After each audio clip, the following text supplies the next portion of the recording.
Imagine one day your entire life is snatched from you in one fell swoop. You go from being able to move around, talk, work, and live to being confined to a bed, relying entirely on others for support. You are unable to feed yourself, clothe yourself, or do anything without extensive aid. You spend your entire life in hospital, only able to twitch your left eye. This is exactly what happens to Jean-Dominique Bauby, a French writer and fashion editor who, after a major stroke, suffered from locked-in syndrome. This is the terrifying condition where you remain totally mentally sound, but almost completely unable to move or communicate with the external world. Bauby's only means of talking was through a system where his interlocutor would run their finger along a series of letters on the wall, and Bauby would twitch his left eye when they got to the letter he intended to say. It took him whole minutes to construct simple sentences, which must have been agony for a writer. In short, Bauby went through one of the worst experiences a human can endure, and he painstakingly composed a book about it. That book, The Diving Bell and the Butterfly, contains more wisdom about how humans deal with tragedy and suffering than almost anything else I've ever read. It truly deserves to be considered a masterpiece of modern existential philosophy. Through Bauby's tale, we're going to learn the importance of good companions, how to push Stoicism one step further, and how the act of creation can help us all. So, without further ado, let's get started.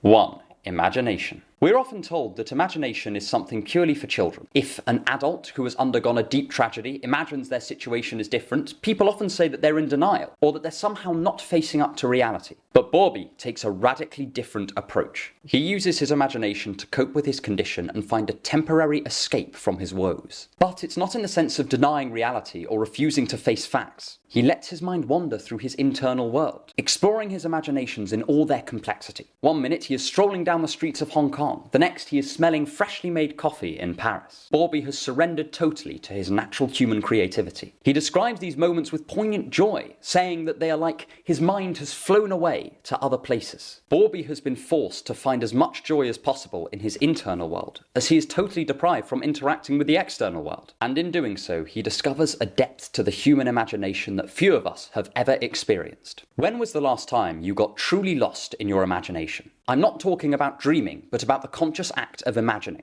How vivid are the images you can conjure up in your mind? Are they strong and stark, or are they faint and merely sketches of what you would see in the flesh? I confess that until I read Bauby's book, I had no conception of just how rich a human imagination could be. Is it possible that we are missing out on a potentially huge source of comfort and joy because we're too caught up in how things actually are to indulge in imaginative play? Are we letting the bare creativity we had as a child wither away through lack of practice? Are we too immersed in reality to realise the immense possibilities granted to us by imagination? Kierkegaard talks of a type of misery that stems from not realising the majesty of the infinite. He says that if we do not consider the infinite possibilities of life, its detailed texture and its limitless richness, then we will feel trapped in our own bodies. Bauby is actually trapped in his own body, and yet he is coping with this by mentally freeing himself, by flying away to the worlds of possibility and imagination. While we would not want to get totally lost there to the extent we forget reality, there is a lot we can learn about how Bauby approached his ordeal here. The Stoic philosopher Seneca said that we suffer more in imagination than in reality. But this poses its own question. If imagination can cause so much suffering, could it not create a similar amount of joy? Why can we not use our imagination to enhance our experiences of the world, just as some use it to grant themselves more pain? Whereas the Stoic would warn us against catastrophizing and imagining situations as worse than they are, we can go a step beyond this. We can use our imagination to conjure up beauty and wonder. We can use it to remind ourselves of the immense grandeur of the world. If you're religious, you can use it to ponder the limitless awe inspired by your God. If you are not, you could use it to create appreciation by thinking of all the people that have contributed to your life and all the kindness that exists in the world. Imagination does have the great potential to cause us suffering, but it also has extraordinary potential to cause us joy. Why not use it to the best of our abilities? But despite this, Bauby does not shy away from showing us the pain that his fate causes him, and that is what we shall move on to next. If you want more on philosophy and the art of learning, subscribe to my email list. The link is in the description. 2.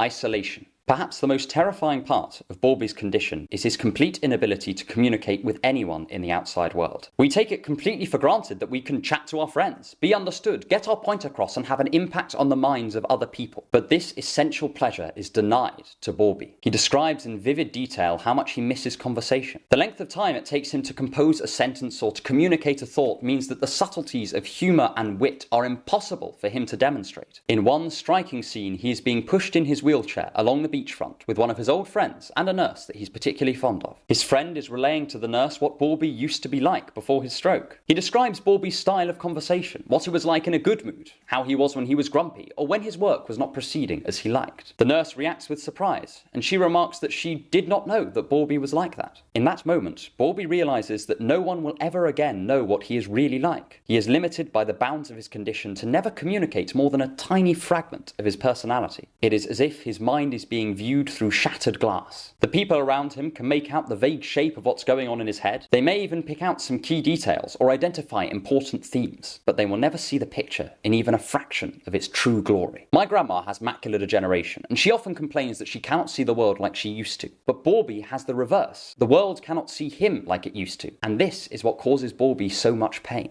And there are some key insights here about how we can approach our own lives. In What Bauby Mourns, we get a glimpse into what we take for granted. The philosopher and psychoanalyst Jacques Lacan talks at length about how our sense of self is formed through interactions with other people. By recognizing others as separate to ourselves, influencing them, and in turn being influenced by them, we begin to form a sense of ourselves in the world. For thinkers like Lacan, if we were unable to push against others, to communicate our inner world to them despite their protestations, we would lose much of what makes us able to shape our own sense of self. That's all a little bit abstract, but to bring it down to earth, we can consider our own lives. We all have to hide ourselves in certain situations, like at work or amongst strangers. But where have we unnecessarily made ourselves completely unable to express our innermost thoughts, even to those closest to us? In Dostoevsky's great novel, Crime and Punishment, the lead character, Raskolnikov, falls into despair shortly after he has murdered a pawnbroker, because he realizes he will never be able to share his deepest thoughts to anyone ever again. How close are we to this situation?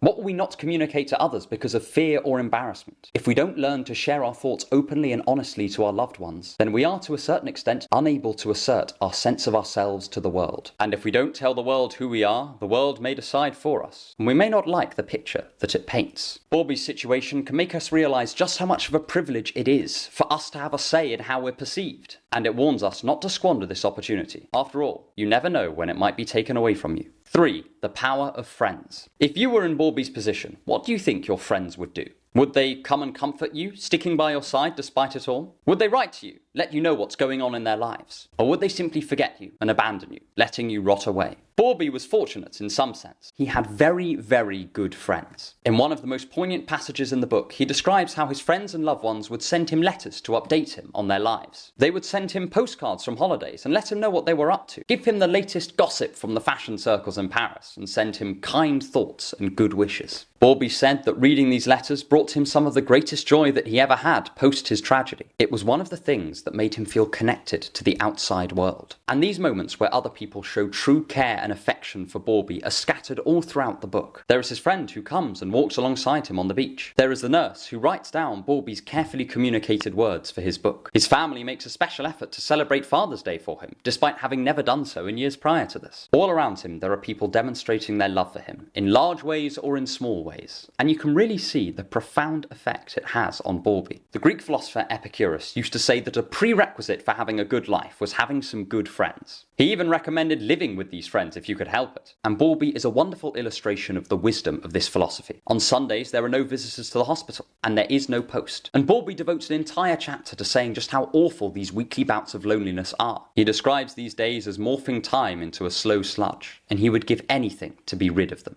And just as his friends add significant joy and hope to his life, he is at the mercy of those who would treat him with a lack of care or consideration. Bauby describes how his day can be ruined by somebody refusing to stop to see what channel he would like on TV, since damage to his auditory processing meant that some sounds caused him immense pain. Every person who ignored him when he was trying to communicate, or just did not grant the wishes he could not fulfill himself, they all caused him to suffer immensely. The flip side of the value that friends add to Bauby's condition is his total vulnerability to the whims of strangers. It is not that they are cruel or hostile towards him, but rather that they just don't care about him, or they fear what he represents. Bauby notices that other patients are silent in his presence, as if he is uncanny to them. To them, he represents just how bad life can get, and so he is an alien presence in their eyes. And Bauby's fate lying so much in the hands of others gives us good reason to look at who we surround ourselves with in our own lives. Are they the kind of people who would pay extra mind to us if we needed it? And would we do this for them? Do we continually choose to be in the presence of those that hurt us, either by their cruelty or by their lack of care? We may not realise it, but we are almost as vulnerable to the quality of our company as Bauby is. We are just not as acutely aware of it. So perhaps we should be especially careful of those we choose to spend time with. 4.